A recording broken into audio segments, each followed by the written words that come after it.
नाज़रीन किराम, नवाज शरीफ साहब आखिरी अशरा रमजानुल मुबारक के बाबरकत महीने का गुजारने के लिए सऊदी अरब तशरीफ ले जा चुके हैं।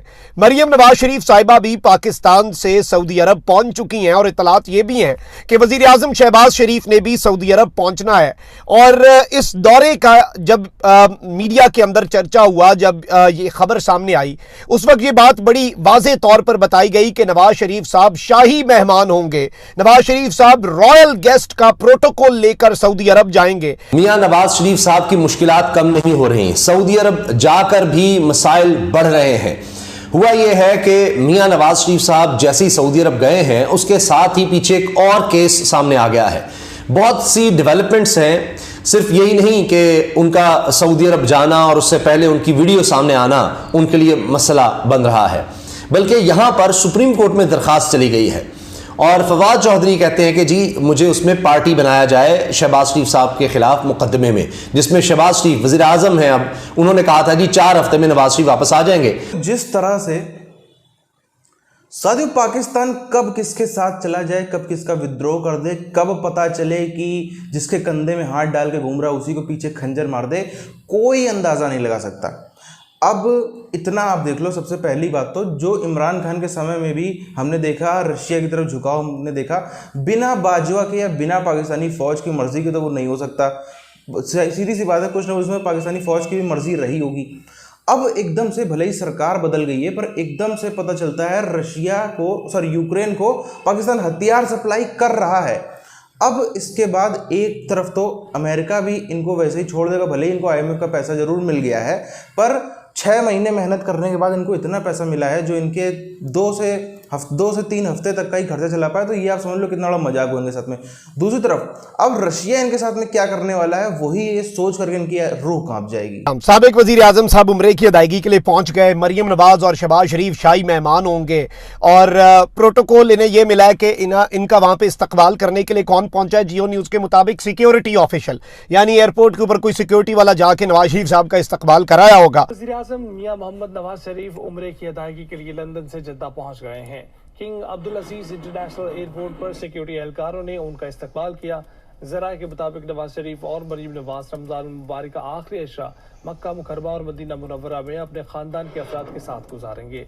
दौरा सऊदी अरब में नवाज शरीफ और मरियम नवाज शाही खानदान के खसूसी मेहमान होंगे। आपको बताते चलें कि साबिक वजीर आजम मियां मोहम्मद नवाज शरीफ उम्रे की अदायगी के लिए लंदन से जद्दा पहुंच गए हैं। तो अब वो सुप्रीम कोर्ट चले गए इस हवाले से कि इसमें जाहिर है ये बुनियाद भी बनेगी कि नवाज शरीफ 4 हफ्ते का कहकर गए और ये कि जी उनके डॉक्टर्स के हवाले से जो उनके सर्टिफिकेट जमा कराए जाते थे, आज तक कोई मेडिकल रिपोर्ट नहीं आई, कोई क्लिनिक नहीं गए, कोई हॉस्पिटल नहीं गए कि जी उनकी तबीयत ठीक नहीं है। तो अब वो सऊदी अरब किस तरह चले गए हैं, उम्रे की अदायगी के उन्होंने कहा कि वो करने गए हैं, तो वहां जा सकते हैं लेकिन पाकिस्तान नहीं आ सकते। तो ये एक बड़ा मसला अब खड़ा हो गया कि जी वो पहली दफा है कि वो इस तरह बाकायदा किसी और मुल्क में चले गए हैं। वैसे तो वो ट्रैवल कर रहे थे, घूम फिर रहे थे, कभी आपको पोलो ग्राउंड में नजर आते हैं, कभी कहीं गोल्फ और हर जगह रेस्टोरेंट्स में, लेकिन अब तो वो किसी और मुल्क चले गए हैं। अगर किसी और मुल्क जा सकते थे तो पाकिस्तान क्यों नहीं आ सकते थे, ये सवाल अपनी जगह। फिर यहां पर जिस तरह से सुप्रीम कोर्ट के मामला सामने आ रहे हैं वो एक अलग मसला उनके लिए बना हुआ है। फिर साथ ही टिकट के मामला, उनकी टिकट लेने को PDM की कोई नून लीग की टिकट लेने को कोई तैयार नहीं है। नवाज शरीफ साहब की जो एंट्री है, जो नवाज शरीफ साहब का वहां पे पहुंचना है, वो बड़ा दिलचस्प है क्योंकि नवाज शरीफ साहब जब वहां पे पहुंचे हैं और मरियम नवाज शरीफ साहिबा जब वहां पर पहुंची हैं, ऑल्दो मरियम नवाज आपको पता है कोई उनके पास ऑफिशियल ओहदा नहीं है। सऊदी अरब जारी बात है फॉर्मर हेड्स ऑफ स्टेट जो होते हैं उनका भी बहुत ज्यादा रिगार्ड करता है, पाकिस्तान का वैसे ही वो बहुत ज्यादा रिगार्ड करते हैं। पाकिस्तान के फॉर्मर चीफ्स भी हों अगर, तो उनका भी रिगार्ड करता है सऊदी अरब। ऐसी कोई चीज नहीं है कि वो रिगार्ड हमारा नहीं करते, और वो पाकिस्तान का रिगार्ड होता है, दरअसल वो किसी और मुल्क का नहीं होता। तो अब इस सारी की सारी सूरत हाल के अंदर मैं आपको यह बता दूं कि इस सब के अंदर कुछ चीजें हैं जो आपके सामने रखनी है। पहले आप जरा ये देखें कि इस वक्त क्या हो रहा है। नवाज शरीफ साहब सऊदी अरब पहुंचे, मरियम नवाज पहुंची। अच्छा, वैसे आले शरीफ के ना सऊदी अरब के शाही खानदान के साथ माजी में बड़े अच्छे ताल्लुकात हुआ करते थे। अच्छा, एक और चीज को भी लोग बड़ा कंफ्यूज कर लेते हैं कि जिस शाही खानदान के हिस्से या जिन लोगों के साथ इनके ताल्लुकात थे, क्या वो हुक्मरान खानदान है? तो ये भी एक बहुत बड़ी कंफ्यूजन थी जो लोगों को होती है। शहबाज शरीफ साहब जब वजीर आजम बने तो आपको पता है कि उन्होंने सऊदी अरब का दौरा किया, उसमें हुसैन नवाज भी गए जो अपने आप को पाकिस्तान का शहरी भी नहीं कहते, जो मफरूर भी हैं और जो कहते हैं कि मैं तो ब्रिटिश सिटीजन हूं, लेकिन वो भी पाकिस्तान की ऑफिशियल मीटिंग्स के अंदर मोहम्मद बिन सलमान के साथ बैठे। अच्छा, उस वक्त भी नैरेटिव ये बनाया गया कि आले शरीफ जो है इनका सऊदी अरब के अंदर आपको पता है कि किस तरह का निजाम है और पता नहीं अपने ननियाल जा रहे हैं, पता नहीं किस तरह का पैकेज लेके आएंगे। उस वक्त ये खबरें भी चला दी कि पता नहीं कितने अरब डॉलर का पैकेज मिल गया। एंड पे खोदा पहाड़ निकला चुहा, उन्होंने कुछ नहीं दिया। उन्होंने कहा कि भाई हम आपको कुछ देने के रवादार हैं ही नहीं, और जो आपकी अपनी रविश आप अपना हाउस इन ऑर्डर लाएं। मैक्सिमम मिन्नतें तरले करने के बावजूद क्या हुआ, इन्हें क्या मिला? उन्होंने कहा ठीक है, जो हमने खान के दौर में आपको दिए था ना कर्जा और इमदाद, चले हम वो वापस नहीं लेते, आपका कर्जा हम एक्सटेंड कर देते। उनके पहले मुशीर रहने वाले, उनके वकील रहने वाले, उनके रहे असल में सलमान अकरम राजा साहब पनामा में, उन्होंने यहां तक कहा है कि ये हुकूमत जो है ये जमहूरियत से असल में भाग रही है, जमहूरियत से खौफजदा है, इस वजह से इलेक्शन नहीं करवा रहे। फिर आप ये देखें कि वॉल्यूम 10 की अब बात हो रही है और पहली दफा पनामा केस के जजेस में से एक जज साहब ने अब इंटरव्यू दिया है नईम अशरफ भट्ट साहब ARY के इन्वेस्टिगेटिव सेल के हेड को, और उसमें उन्होंने वॉल्यूम 10 की भी बात की है और मियां नवाज शरीफ साहब के खिलाफ केसेस के हवाले से जो नून लीग एक प्रोपेगेंडा करती है जी, व्हाट्सएप ग्रुप और पनामा में कुछ नहीं था, तनख्वाह नहीं थी, उसके राज भी सारे बता दिए हैं कि असल हकीकत क्या थी। तो एक वक्त में वहां है और यहां उनके राज सारे खुल रहे हैं। और वॉल्यूम 10 क्या बता रहा है, वो किस बारे में है, ये भी मियां नवाज शरीफ साहब का सऊदी अरब जाना और उसमें ममालिक में, असल में वॉल्यूम 10 का मैं आपको बता देता हूं, पूरी तफसील भी आपके सामने रखूंगा कि उसमें यह है कि इनके किस किस मुल्क में क्या क्या कारोबार हैं। तो सऊदी अरब भी ज़ाहिर है उन ममालिक में से है, तो वॉल्यूम 10 की भी बात सामने आ गई है। ये तो हाल है।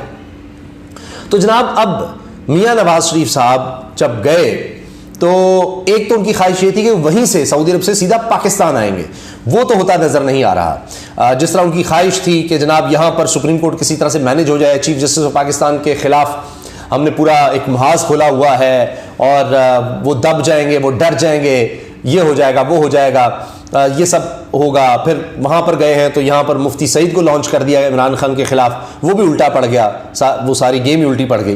तो इस लिहाज से आप देखें तो कोई उनकी चाल जो है वो कामयाब नहीं हो रही। मियां नवाज शरीफ साहब का जब ये मामला सामने आया, खबर सामने आई कि जी वो जा रहे हैं सऊदी अरब और रवाना हो रहे हैं, तो उसी वक्त एक वीडियो वायरल हो गई जिसमें नजर आ रहा है कि जी वो पार्क में चहलकदमी कर रहे हैं और कुछ गार्ड्स उनके साथ हैं जो हमेशा उनके साथ होते हैं, फिर भी लोग वहां पर नारे लगा रहे हैं गो नवाज गो। आप अंदाजा लगाएं। और नवाज शरीफ साहब मुंह छुपाए वो सीधा चलते रहते हैं। उनके गार्ड्स में से एक जो है वो थोड़ा एक दो कदम बढ़ाता है लोगों की तरफ इनको डराने के लिए, लेकिन फिर शायद वो देखता है लोगों की तादाद काफ़ी है तो वहीं पर रुक जाता है, उसी एक कदम लेकर ही सिर्फ। तो ये तो हाल है कि वहाँ गो नवाज गो के नारे लग रहे हैं। तो वो गो तो करते हैं नहीं, निकलते तो हैं वहाँ से, जहाँ जाते हैं नारे लगते हैं। फिर क्या हुआ कि पूरा ख़ानदान जिस तरह पहुँचता है, क्योंकि इन्होंने हमेशा ये किया, जो इन्होंने ताल्लुकात बनाए बतौर हुकूमत में होते हुए, जिस तरह तोशा खाना से इन्होंने तोहफे लिए, वो भी ये बताते हैं कि ये अपनी ज़ाती यानी अपनी ज़ात का सोचते रहे, अपने ज़ाती कारोबार का सोचते रहे, मुल्क का नहीं, पाकिस्तान के ताल्लुकात इनका मकसद कभी भी नहीं रहा। किसी भी मुल्क में जाते थे, वहाँ जाकर देखते तो अपॉर्चुनिटी क्या है। अभी ये भी कोई बड़ी बात नहीं है। अगर कल को पता चलता है, कहीं से खबर आती है कि रशिया ने इनको थोड़े से इनके मुंह पर डॉलर फेंक के मार दी, इनकी फौज के मुंह पर, तो एकदम से पता चलेगा कि इनकी फौज जो है वो रशिया की तरफ से लड़ रही है यूक्रेन के खिलाफ। कोई कुछ नहीं है, और एकदम से वहां पे फिर से अमेरिका के पैसे आ गए, फिर पता चलेगा जो रशिया की तरफ से फौज लड़ रही, फिर वो वापस रशियन सैनिकों को मारने लग जाए। ये इस देश के साथ में समस्या है। सिर्फ ये पैसे को ही सब कुछ मानता है, और ये जितनी भी ये ड्रामेबाजी करते हैं ना अपने पब्लिक को बरगलाने के लिए कि ये कौम, मजहब, रिलीजन और फलाना ढिमकाना सब कुछ, सबसे पता है इतिहास से ही आप देख लो, जब से मुगल दौर से ही अगर लोगों को कन्वर्ट ही होना था तो इस्लाम तो 7वीं शताब्दी में आया था। ये बीच में 600-700 साल का गैप क्यों? आखिर कोई चीज़ अगर आपको पसंद ही आ रही है, आपको कन्वर्ट ही होना, तो उस समय हो जाते। उस समय भी सीधी सी बात है, ये बहुत बड़ा झूठ है कि उस समय इस्लाम भारत में नहीं था। ठीक है, बहुत छोटी संख्या में था, लेकिन तब भी जो प्रचारक, उसको जो भी हम कह लें, एग्जैक्ट वर्ड उसका नहीं याद आ रहा है, पर जैसे मिशनरी होते हैं उसी तरीके से जो इस्लाम का प्रचार करने वाले थे वो भी तब भारत में आते थे। तब कौम क्यों नहीं कन्वर्ट हुई? बड़ी बात यहाँ पर यह है, रशिया को आप एक बार देखो, पिछले 6-7-8 महीनों में हम देखें, पुतिन साहब का, एक तो पुतिन साहब को शायद पता नहीं है या जानकारी नहीं है इस बारे में कि जो भारत में और भारत के विशेष तौर पर सनातनियों में बहुत बड़ी उनकी फैन फॉलोइंग है। शायद ये बात उनको नहीं पता है। तो पिछले 6-8 महीनों में हम देखें तो उन्होंने एक ऐसा अपने आप को पोजीशनिंग करी है कि वो बहुत ही ज़्यादा सेकुलर या फिर इस्लाम की तरफ झुकाव करने वाले व्यक्ति हैं। मैक्रोन को उन्होंने इसी बात पे फटकार लगाई कि आप ऐसे कैसे बोल सकते हो इस्लाम के खिलाफ, इसके खिलाफ। और भी अलग अलग मुद्दों पर हम देखें, चाहे वो नुपुर शर्मा वाला मुद्दा, उसमें भी पुतिन साहब के स्टेटमेंट आए थे। तो ये हमने अक्सर देखा है कि पिछले 6-7-8 महीनों में तो कम से कम बार बार ऐसे बयान आए हैं पुतिन साहब की तरफ से, आप सब भी जानते होंगे, जिसमें उन्होंने एक तरह से मुस्लिम दुनिया का विश्वास जीतने की कोशिश करी कि नहीं, मैं आपके लिए, आपके साथ में खड़ा हूँ, और जितना आप इस्लाम के लिए वो हो उतना ही ज़्यादा मैं भी हूँ। मेरे स्टेटमेंट से आप इस अंदाज़ा लगा सकते हैं। पर दूसरी तरफ हम देखें, तुर्की एक इस्लामिक कंट्री जिसके बनाए हुए, सीधी सी बात बोलना पड़ेगा, मानना पड़ेगा, ज़बरदस्त ड्रोन्स की वजह से इतने समय तक रूस की फौज पिट रही है। यूक्रेन इतना लंबा खींच पाया उस युद्ध को, जिसका बहुत बड़ा कारण तुर्की के ड्रोन्स को जाता है। पाकिस्तान, तुर्की और पाकिस्तान ये दो ही देश हैं जो सबसे तेज़ी से सबसे ऊंचा इस्लाम का झंडा उठाए हुए हमको नजर आते हैं। दोनों ही देश हैं जो इस समय एकदम कट्टर खिलाफ में हमको कम से कम नजर आ रहा है। बाकी आप देख लो, कोई भी ऐसा इस्लामिक कंट्री नहीं जो खुलेआम कहते हो कि हम रूस के साथ में हैं और उसकी तरफ से लड़ने या कुछ भी करने का काम कर रहा हो। तो फिर पुतिन साहब का जो इतना 6-8 महीने मेहनत करी, इतना अपना इमेज किया सेकुलर वाला, ध्वस्त होता हुआ हमको वो भी वहाँ पे नजर आया।